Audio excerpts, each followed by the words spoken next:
1 gram of steam is mixed with 1 gram of ice, the resulting temperature of the mixture।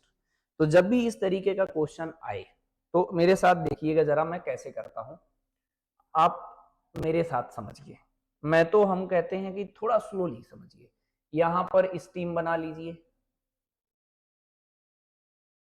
ये क्या है, steam है। Steam कितना है जी, 1 ग्राम है। और यहां पर क्या है, आइस है।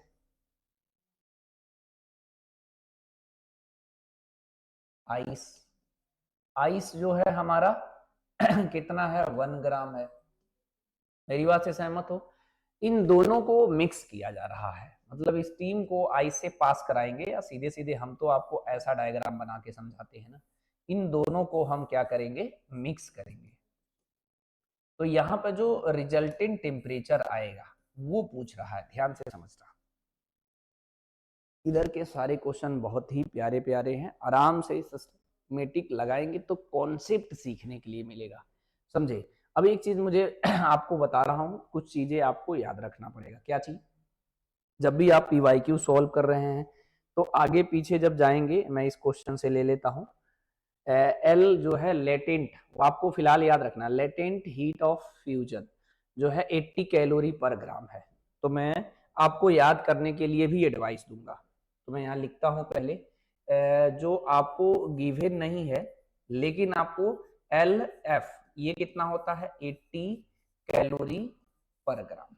एक और दूसरे क्वेश्चन से आपको दिखा देते हैं, इसे भूल के नहीं जाना है। क्वेश्चन में दिया रहेगा कि नहीं दिया रहेगा ये मैटर नहीं करेगा, आपको याद करके जाना है। ये है लेटेंट हीट ऑफ स्टीम या लेटेंट हीट ऑफ वेपराइजेशन 540। ये याद करना थोड़ा सा इजी है, क्यों, क्योंकि जूल में अगर जरूरत पड़ेगा तो आप कन्वर्ट कर लेंगे, ऐसा कोई इशू नहीं है ना जी, समझे कि नहीं। लेटेंट हीट ऑफ वेपराइजेशन ये कितना है, 540 कैलोरी पर ग्राम है। सिंपल सी बात, ये चीज मेरा एडवाइस है कि आप याद ही करके जाएं।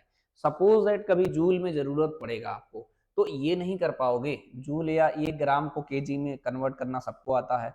1 केजी में कितना होता है, 10 की पावर 3 ग्राम होता है। और 1 कैलोरी में कितना होता है, 4.2 जूल होता है। मेरी बात से सहमत हो? इस चीज की जरूरत पड़ेगा, अगर कन्वर्जन करना पड़े तो आप कर लीजिएगा। हम तो फिलहाल कहते हैं कि हम कैलोरी में ही सोल्व करना सिखाते हैं, ध्यान से समझिएगा।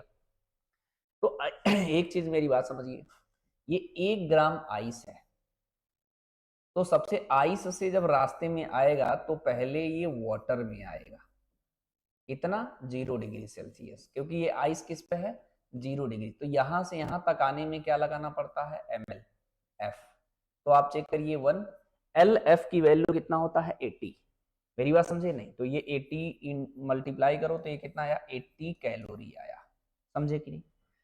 अब यहां से समझिए, ये स्टीम है। अब यहां पर वाटर में आने में इसको, ये 100 डिग्री सेल्सियस है, और ये भी क्या होगा अभी, 100 डिग्री सेल्सियस। डायरेक्ट ये हमारा किसी अदर टेम्परेचर पे नहीं जाएगा। 100 डिग्री सेल्सियस स्टीम से पहले ये 100 डिग्री सेल्सियस वाटर में आएगा। यहाँ पर जो हीट की होगा क्यू, वो होगा ml f होगा। यहाँ पे लगाओ 1 इंटू इसकी वैल्यू मैंने कितना होगा, 540, तो ये कितना होगा, 540 कैलोरी। मेरी बात है, ये स्टीम इस आइस से पास कराया गया, ध्यान से समझना। ये जो मैं समझाने का प्रयास कर रहा हूँ, एग्जाम में 10 से 15 सेकंड में सोच के आप टिक कर सकते हैं। अब जिसको आ रहा होगा या बाद में मेरा कोई वीडियो देखेगा तो कहेगा इसमें टाइम लगाने की जरूरत नहीं थी, ठीक है। मैं तो उन बच्चों को कवर करना चाहता हूँ जो ये चीज नहीं समझ पाते हैं, ठीक है। अब ये 100 डिग्री, अब इसके पास जो हमारे पास है, अगर ये 100 डिग्री सेल्सियस वाटर से 100 डिग्री स्टीम से अगर वाटर में आएगा तो इसके पास हीट कितनी है अभी, 540 कैलोरी है, ठीक है। इसका टेम्परेचर ज्यादा है, इसका टेम्परेचर हमारा डाउन होगा तो ये हीट लॉस करेगा। और इसका टेम्परेचर 0 डिग्री सेल्सियस, इसका टेम्परेचर बढ़ना शुरू होगा तो ये हीट गेन करेगा, ठीक है। मेरी बात समझे, ये 80 कैलोरी लिया कंप्लीट हमारा आइस मेल्ट होके वाटर बनने में। मेरी बात से सहमत हो कि नहीं।